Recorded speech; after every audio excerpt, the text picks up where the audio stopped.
आपका स्त्री शरीर है। स्त्री शरीर में यदि कोई किसी भी तरह की काम जनित हरकत करता है तो उसको बर्दाश्त करने की जरूरत नहीं है। हमारे सरकारी कानून हैं, उन कानूनों का सहारा लीजिए और बचिए। पहली हरकत में ही उसको दंड देने का विधान कीजिए, दूसरा कदम बढ़ाने की कोशिश ना होने पावे। ये अध्यात्म को समझिए।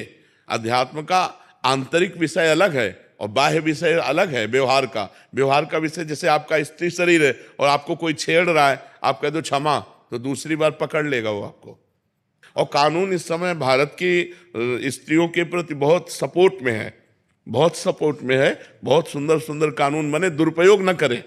लेकिन अपने प्रति अगर कोई ऐसा अक्षम्य अपराध करने की सोचे तो उसको रास्ता ना दे, क्योंकि आजकल राक्षसी बुद्धि बढ़ रही है, बच्चियों के प्रति बड़ा क्रूर स्वभाव बन रहा है। हाँ, तो हमारा बिल्कुल पहले कदम में ही, पहली दृष्टि में ही आप तुरंत कानून का सहारा लो और उनको दंड दिलवाओ।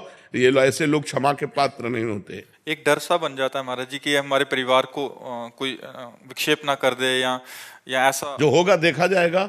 भगवान है, सबके सोचने मात्र से थोड़ी हो जाता है। अगर नाश लिखा होगा तो नाश हो जाएगा। ऐसे कैसे तुम नाश करोगे? तुम ब्रह्मा हो क्या? तुम भगवान हो क्या? देखेंगे हम। बिल्कुल डरपोक नहीं बनना चाहिए, बिल्कुल हिम्मत रखना चाहिए। देखेंगे अगर हम ऐसे हो, देखो बिल्कुल बिल्कुल फिट तैयार रहना चाहिए। मरना जिस दिन है उसी दिन मरेंगे, लेकिन इसके बीच में तुम हमको हस्तक्षेप करोगे, बिल्कुल कड़क रहना चाहिए। और अगर ये जरा भी इस तरह का कि एक दो लोग हैं हस्तक्षेप कर रहे हैं तो किसी तरह बचकर निकलना चाहिए और इसके बाद फिर सरकारी सहयोग लेकर के अपने बचाव पक्ष को रखना चाहिए। ये समाज अब ऐसा नहीं क्षमा करने लायक।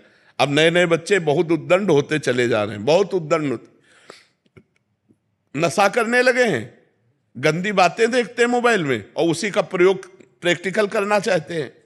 तो गंदे गंदे आचरण, गंदी गंदी बातें हो रही। तो हम बहनों से प्रार्थना करते हैं, बिल्कुल क्षमा मत करो जी। एक समाधान और दे दीजिए महाराज जी, हमसे गलती हो गई और सामने वाला हमें बहुत ब्लैकमेल कर रहा है और फिर गलती पे गलती बन रही है। ऐसी स्थिति में हम डिप्रेशन में बिल्कुल ब्लैकमेल नहीं होना चाहिए। अगर हमसे गलती हो गई तो एक बार गलती हो गई, माना कि तेरे साथ एक बार गलती हो गई तो ये थोड़ी मम्मी जाने पापा जाने विश्व जाने तो बार बार थोड़ी हम ब्लैकमेल होते रहेंगे। एक बार हमसे त्रुटि हो गई, एक बार गलती हो गई, दबना नहीं चाहिए कि एक बार हमसे गलती होगी, भेद खुल जाएगा। महाराज जी, मेरी 17 साल की बेटी है जी। वो जैसे एक्टिवा पे जाती है, वो मुझे घर आके बोलती है मम्मा पापा की उम्र के भी ऐसे गलत बिल्कुल बिल्कुल बिल्कुल बिल्कुल बिल्कुल नहीं।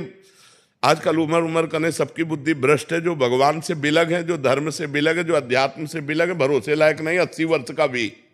इसलिए आज का जो समय है, अध्यात्म से जो जुड़ा नहीं है, जो अध्यात्म से जुड़ा नहीं, अध्यात्म से जुड़ा है तो देखो ये बच्चा है, ये रो के कह रहा मेरे से गलती, गंदी बातें अंदर आती।